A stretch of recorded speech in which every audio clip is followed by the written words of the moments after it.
Hey good people, how are you doing? I hope all is well with you. Now today again, I welcome you to this beautiful show, The Benjamin Zulu Show. First of all, I appreciate you for always keeping glued to our shows and making it possible, all right? Without you, these shows would not be possible. So thank you so much. Now, have you ever wondered why some people get stuck or stay in life-threatening relationships?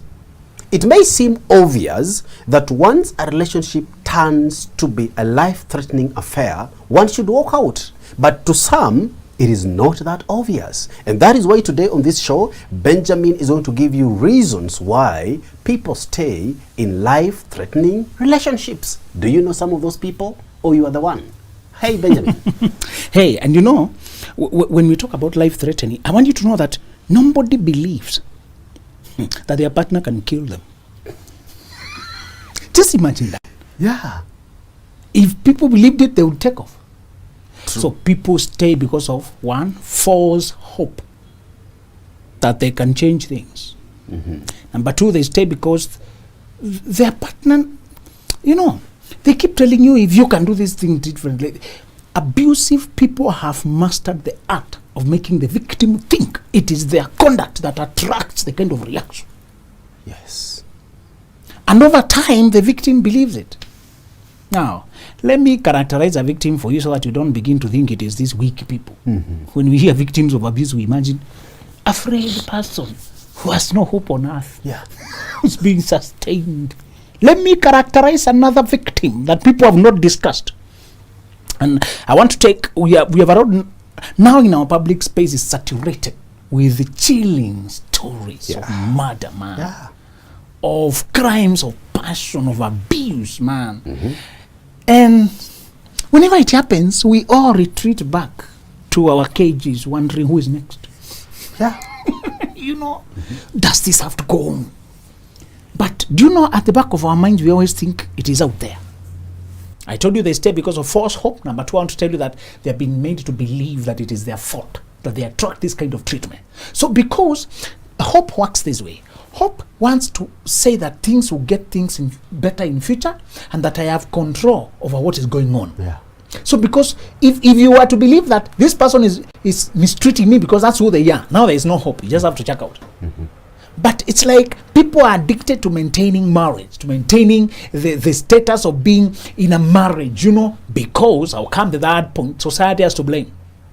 Society is to blame for how we have heaped upon the women. So they believe that if she can just be a better woman, if I can just stop provoking him, if I can just stop doing this, things will get better. All right? Now, the third thing is society has made marriage to be an identity, that it's a matter of prestige and a proof that you're a good woman. Yeah. That when you maintain your marriage, it's the work of a woman to maintain the marriage, you know, fight for your marriage, fight, you know, pray, don't give up hope, don't quit, forgive, reconcile, try again. Even when they try to quit, when they sense that they're in danger and they quit, family returns them, church returns them, friends return them, people push them to return. All right? So society has made it look like it's the work of the woman, which is a total lie. The other reason is misconception about children. They stay thinking if I leave, if I show my back on my children, if I turn my back on them, I will have broken. They even say my child is doing an exam, I can't quit now. Yeah. They say I have a kid who is young, I'm waiting for them to reach 15. I'm waiting for this one who destabilize. This one who destabilize. They tend to imagine it is the art of walking out of abuse that is destabilizing. They don't realize the abuse itself is traumatizing. And let me warn you that some abusers are nice to the children. They're very cruel to you. So you hear people saying, but you see, he's a very wonderful dad. It's mean to me, but that is lunacy. Nobody genuinely loves the children and can hurt their mother, hurt their father. Anybody who hurts the parent of the children cannot genuinely love the children. Anybody who acts nice to children and they're cruel to you, they're actually cruel and mean. They're being manipulative to the children to win them to their side and against you. This is a continuation, it's a manipulation. Any truly loving person would be kind to the spouse, even if the relationship didn't work, even if the marriage is breaking away. They will say, it's still the mother of our children. And even if the marriage is, you remember the late Bob Colimo, a gentleman? Yeah. He said them and the first wife, they separated, but they still, exchange notes on a few things. They had similar struggles in life with cancer and all that. There was cordial, there was mature people. You will not hear these fireworks and insults. If we can't get along just peacefully, amicably. So a truly loving person will not harass you when you are the father or the mother of the children. All right?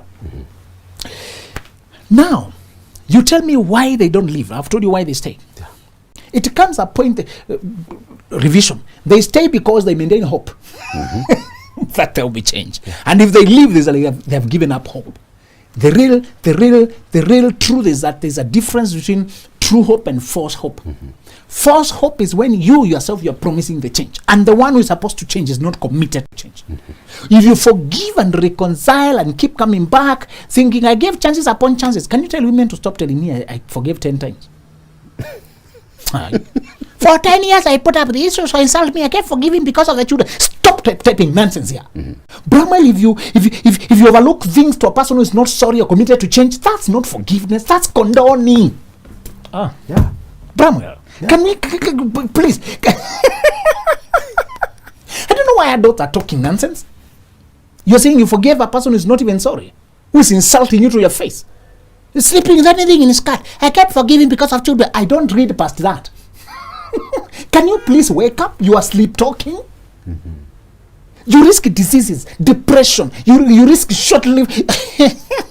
And I told you how abuse kills indirectly. You're driving on the road or you cross. Have you seen people crossing the road as if they're suicidal? Yeah. Because their mind is away to other stresses. When you live in a stressful marriage, you can be killed by other things out there. You jump into the road absent-mindedly. You've seen people outrageously risking death because their mind is not present. They're stressed because of their marriages. Bramwell, I want to ask you, my brother, avoid anything that stresses you. Stress can kill you indirectly, and people will never know that you are killed by the stress in your relationship.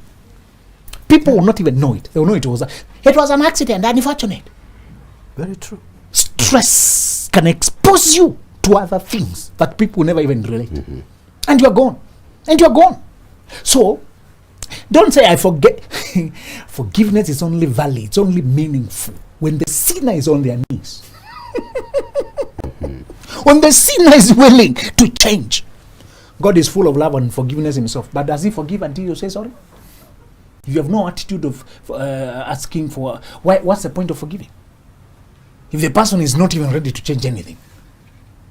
Remember, the attitude of the person who's offending you is the guide as to whether there is reason for hope. If you continue hoping and the person has not changed, repentant attitude, they're not even sorry for anything, you are lying to yourself. Do you know why these women, they keep talking, hey, you and I kept hoping, and also men. I told you about a lot of stories from both genders. I just don't want to be scattered in both and I miss the point. But also men, they keep thinking, for the sake of the children, I'm staying on for the sake of the children. One guy told me they went out for, outing, and a group of ladies greeted them, and he said hi, and he had his wife and children. The wife is a narcissist. She goes home to harass him to explain how he knows those women he said hi to. The things narcissists ask you to explain are so annoying, you can't even engage in the conversation. But they will kick a storm out of it and cause the chaos out of nothing. A group of ladies that are known to the family from church or from someplace. Hi guys, hi. Just because they are ladies. My brother, people maintain false hope when they forgive, when the person they're forgiving is not repentant, is not committed to change.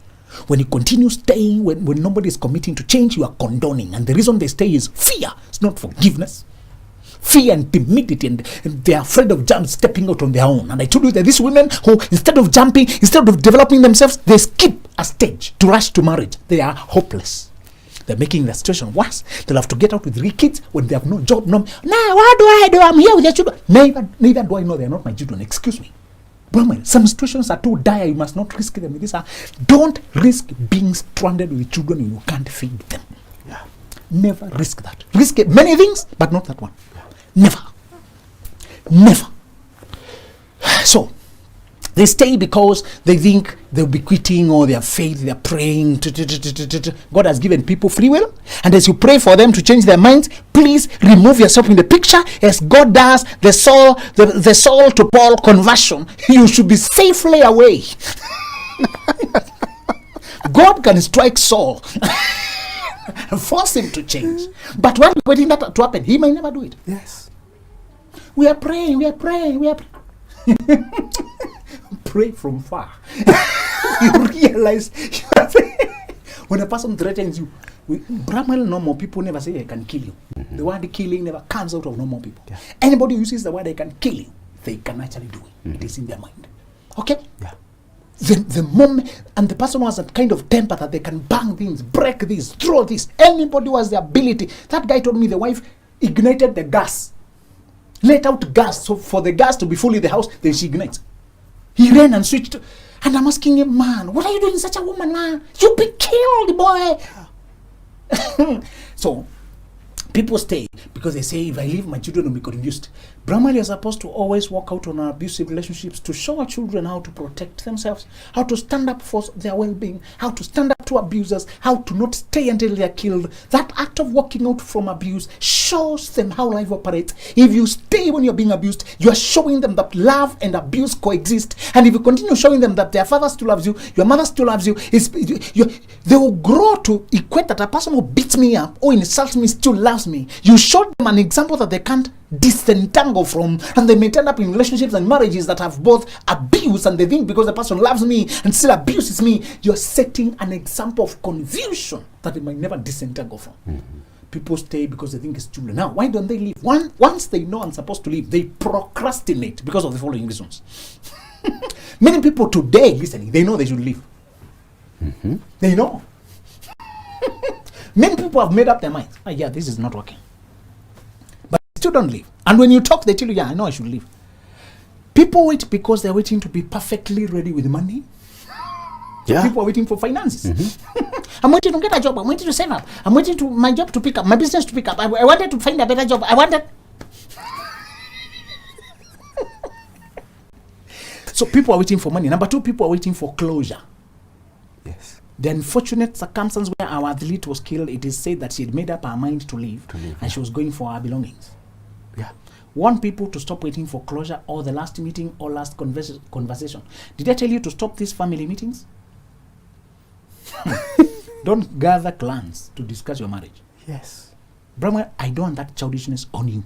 Thank you. I hope your marriage will be happy. But even if a need ever came, yes, for discussion, do it the two of you. Yeah. The next point, see a therapist. Next point, see a trusted friend. Generally, Brahma, what you can't solve between the two of you should not be solved. That is true. Generally speaking. Generally speaking. Yes. And I like that. Generally. Don't try to solve everything. Eh? Yeah. There's some fundamental differences that you keep giving painkillers through reconciliation from a priest. Prayers from who? Yeah. Talk from who? If you have to involve outsiders, the differences are too fundamental to be solved. It should be something you can solve the two of you. If you can't handle it, get a professional who is neutral, paid, and one-off. You understand? Yeah. Professionals are not in your life to stay. You pay them and it's gone. You never hear it anywhere and you sorted it. It's okay. Occasionally people may need, even when there's a professional, it's still the two of you. Professional is simply facilitating. Yes. You see, relatives have conflict of interest. Your best couple have conflict of interest because your marriage is like their baby. Yeah. Be careful with conflict of interest. And if it fails, they are failed. Be very careful. Men of God, we love them. We know they do the work of God. But sometimes church is too biased to maintain marriage under our circumstances. Yeah. Yeah. We have good men of God who are sober to tell you, don't risk your life, my friend. You will die. God does not want abuse. Yes, he hates divorce. He also hates abuse. He hates injustice. He hates unfairness, hates sinfulness and wickedness. God hates many things, not just divorce. People only pick what? Divorce. He hates all. That's like abuse. No. That's like unfairness. No. And infidelity. No. Abuse. Surely. As you mention that God hates divorce, mention also that he hates abuse. Yeah. Mention all other things he hates, not just pick one. All right? Yeah. And God can never hold you accountable for marriage when your friend had already left, when your partner had already left. God is not that unfair, surely. You are divorcee, not come here. Why are you going to stay married to a virgin? Please. God is very fair. He's a father. He's very understanding. I want you to follow your conscience. And when you pray, God leads you, execute what He led you without consulting your mother, your grandfather, your whoever. There comes a time you only report to people what you decided to keep them up to date. All right? So they don't live because they're waiting to get money. And the solution is money will never be enough. Perfectionism will never be enough. Your health comes first. The longer you stay, the more you sink, the more time goes by. All right? Yeah. I keep hearing people telling you, I knew I would live 15 years. What were you? It just started with the word God. It's been 15 years. You wasted 15 years waiting for perfection, to be perfectly ready, to be this. Start small step. Changing your lives like any other project that requires you start where you are, work with what you have. The other thing is, don't stay because you're waiting for closure, for us to converse, for me to tell one last conversation. In fact, when you deal with dangerous people, you're supposed to live subtly, in a silent way, in a way that is just quiet, not causing noise. Be careful, be wise. Sometimes you may have to leave the children first. Sometimes they hold on to the children to hold you back.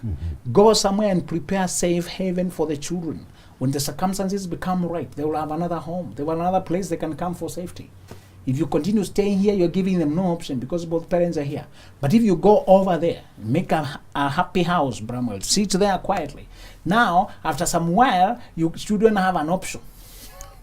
To go to their father's home. There is peace there. Once you realize your partner is a psycho, don't stay in the same house. You're denying the children any option. Go somewhere where they can come and say, let me go to that. This is untenable. Come, my children, come. I knew this would be, it would get here. That's why I was getting a place for you to lie your head. And they'll be happy that you... But of course, the ideal circumstance is for you to go with the kids. But sometimes abusers are very cunning. They can hold the kids back. All right? Yeah. The other reason people don't leave is basic fear, Brahma. What will people say? Will I be called a divorcee? Will I be chased from committees? You know, the church committees that you need to be married to serve there. You must be married. Even some position in the church. Brahma, when you change your family status, I also recommend you change your church. Yeah, I agree. Avoid explaining too much. Yeah. Where is Baba so and so? You can simply, you don't have to move from that denomination. You can just move to another branch where you have to introduce yourself. Good morning, my name is Brahma. That's all. That's all. No other. And where is so and so? Sometimes when there are drastic changes in your life, conceal them, cover them by opening a new leaf. You can even move to a new house, man. Sometimes you can ask your company to transfer you to Nanyuki. Open a new leaf, man. Check what you can change in your life to facilitate a new chapter. Yeah. And be radical about it. Be radical about it, bro. It's better sometimes to change, and especially if you are crossing paths too much with a person who was... Imagine if you are working in the same general area. Imagine if you are the too many people you know together. Imagine there were... At that point, I want to reorganize your life. And that's why life coaches are essential. You can't think clearly when you're in the fog of war. Remember I told you about fog of war? Yes. When armies meet and they clash. You may not see things in the right perspective when you're in the mix of the fight. There is foggy, it's foggy. The combat, the energy, the fear. So sometimes when you're with an abusive partner, it's like this. You can't. You need a sober, quiet place where you discuss. Yeah, and then they help you see, oh, by the way, that's angle, that's possible. What about this? What about that? What about this? What about that? Africans, let us remember, you can hire professional mind to help you make better decisions that improve your life. Learn to pay a mind. We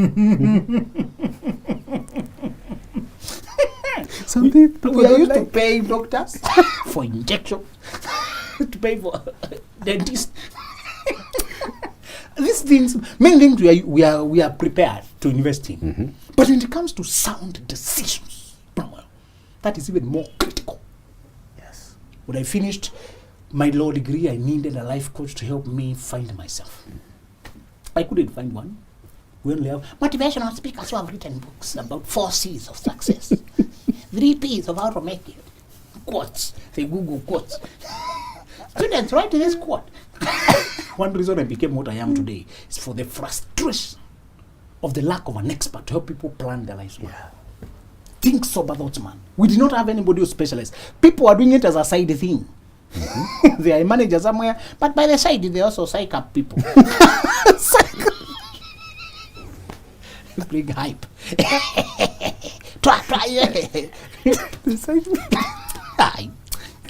There was nobody seriously doing life coaching. That name, life coaching, was not even common. I did not know the name, but I knew. I used to say, is it a public speaker? But I knew there should be somebody who speaks about the general, how the principles of making sound decisions. And a person who can help you assess your life with understanding and insight. Yeah. All right? So I'll tell you the solution. If you're in this situation where you know this marriage, stop thinking, why we stay in those bad relationships, Bramwell, we have no picture of a good relationship. Mm-hmm. I think half the population has no picture of a good relationship. Very true. I agree. Yes. Our mothers tell about perseverance. So the only formula we know is what? Perseverance. Can you imagine? You are very right. So,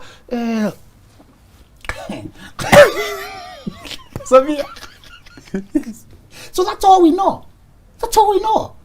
It's like signing out of something that is not working is cowardice. It's giving up. It's not strong. It's not, And I told you about the previous generation of Africans suffered disaster. They were pushed to stay and forced to endure. So that's all they pass on to us. Mm-hmm. Things will get better. It's because, the person is going through. The other day we were discussing on TV whether men who run away, when they finally come back after 20 years, yes, they should be taken back. Can you imagine? We still have proponents of, just forgive them if you still love them, if you still your husband, Surely, the moment you walk out, me, I said, years are too many. Please, let's stop going too far. Stop saying,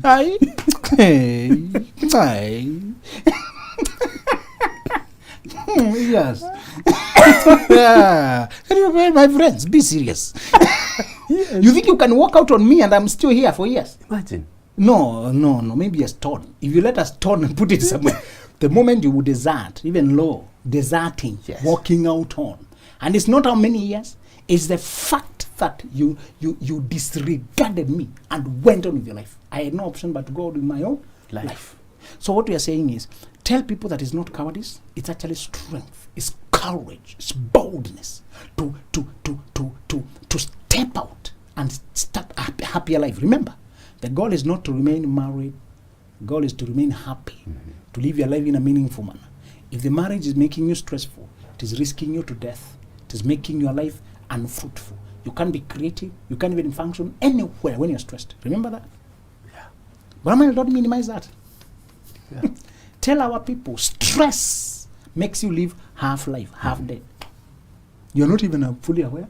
You don't eat well, don't sleep well, don't work.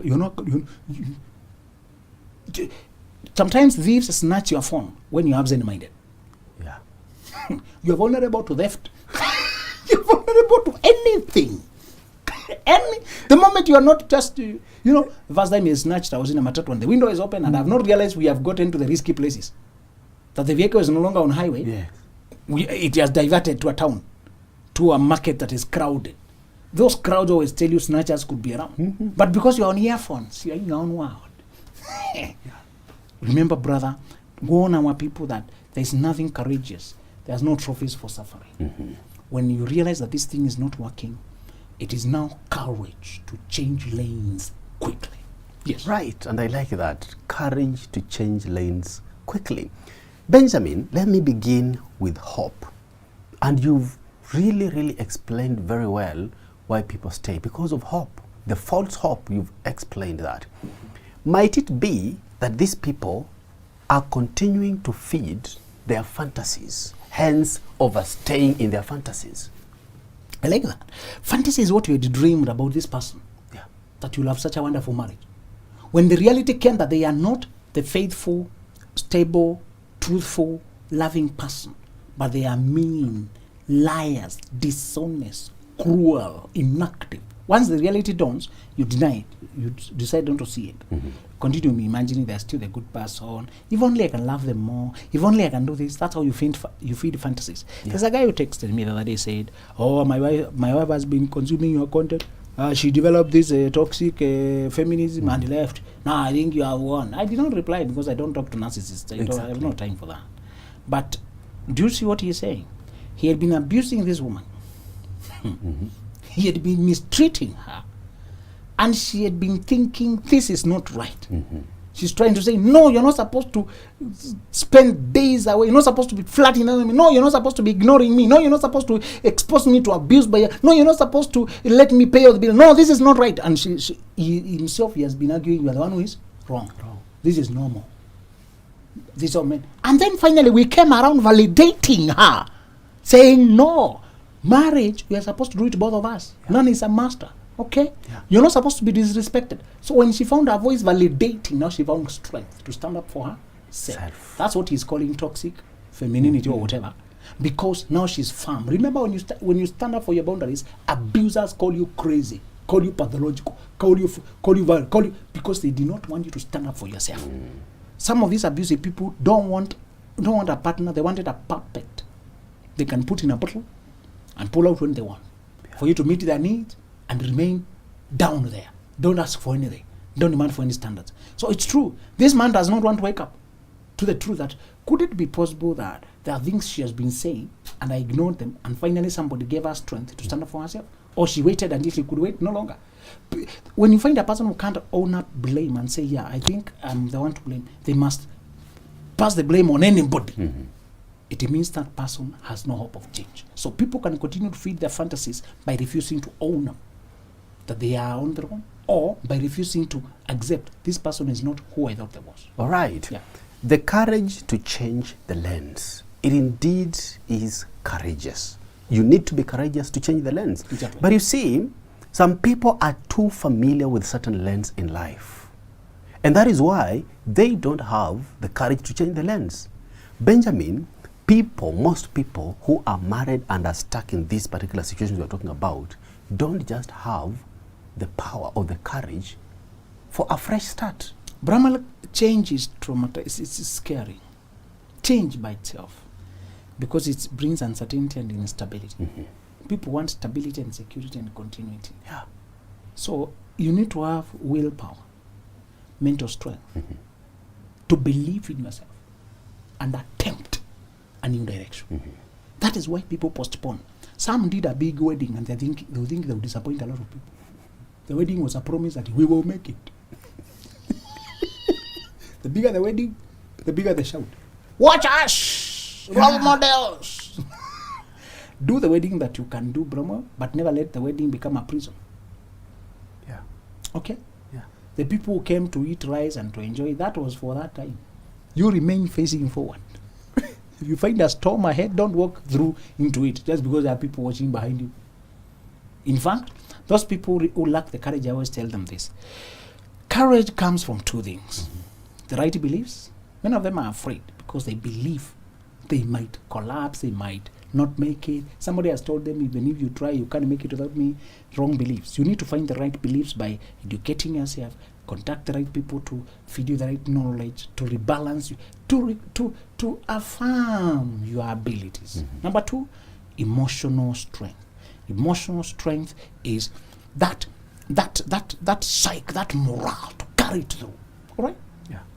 Emotional strength comes from visualizing the better future you want. When you remember the better future you want and the path to go there, you can rise up and attack this challenge and adjust your life. Change has never been comfortable. So don't hate yourself because you fear it. But it only needs the right belief to believe in yourself, to have self-esteem, confidence that you can do it, believe in God, know that you have guys, you have people who support you, you have a friend here or a parent there, people who are holding your hand. Number two, summon the strength to jump. Yes. Now, you realize, Benjamin, some people have done a lot together. You see, maybe they've been married for a long time. Now they have found themselves investing together as a couple. You see, they have brought everything they could and they have amassed together. So they fear of If I go out, Benjamin, to start again, will I just leave what I've earned to this one person, just like that? Brahman, the biggest wealth is your health. Stop counting the properties, the houses you're going to lose, the amounts of money you're going to lose. Think if you stay with them and you die. People don't see death because, as I told you, there are those deaths of stabbing, killing physically. There are many people who don't kill you that directly, but they stress you and expose you to other deaths, other forms of death. Remember, more than half of road accidents came from an inattentive driver who was stressed by their relationship, by their marriage. I found a woman somewhere who had been knocked, and I told my wife, that woman, most likely, women are never that forceful, rough drivers. She was knocked by another person who was inattentive. Or herself, she entered, or that lack of alertness. You hear people, drivers are being instructed by their phone. They were on phone. But why would you be compulsively on phone? Because what you're talking about, it's very stressful. Okay? Yeah. General things they can wait. Most things you talk on phone can wait. If you're driving, you always know I can talk. Let me arrive, I'll talk to you. But when it is fight,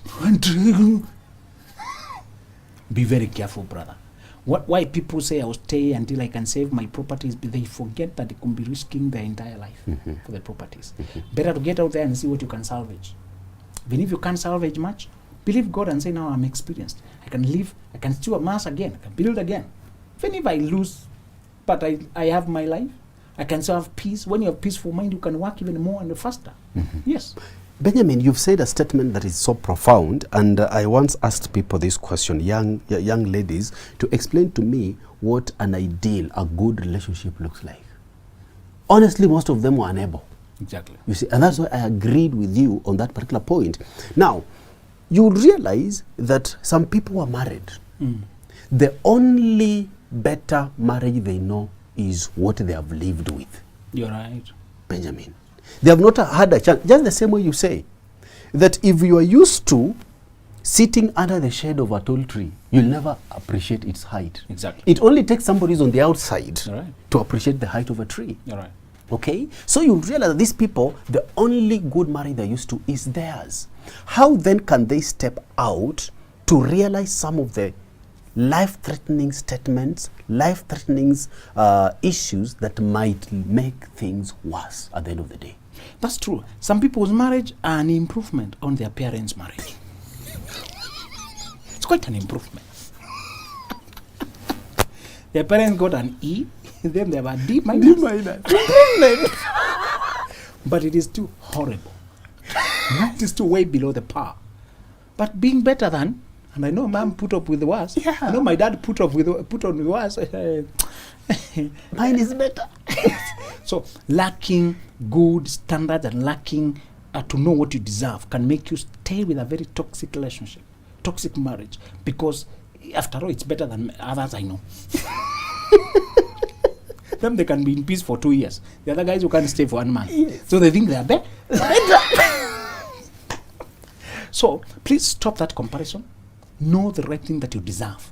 And even if you have never seen a good marriage, you can learn it.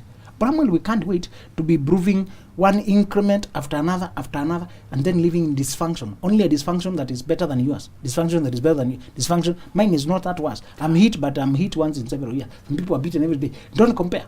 You deserve to be either happily married or happily single. Happiness, peace, that is what you want. Not a marital status that stresses your head. So don't stay even. And what you say, ask people to decide what the marriage, the relationship they want before they go into it. So they can measure what they wanted versus what they have now. Yeah.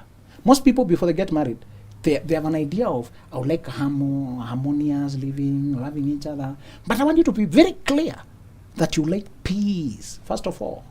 Happiness, genuine support.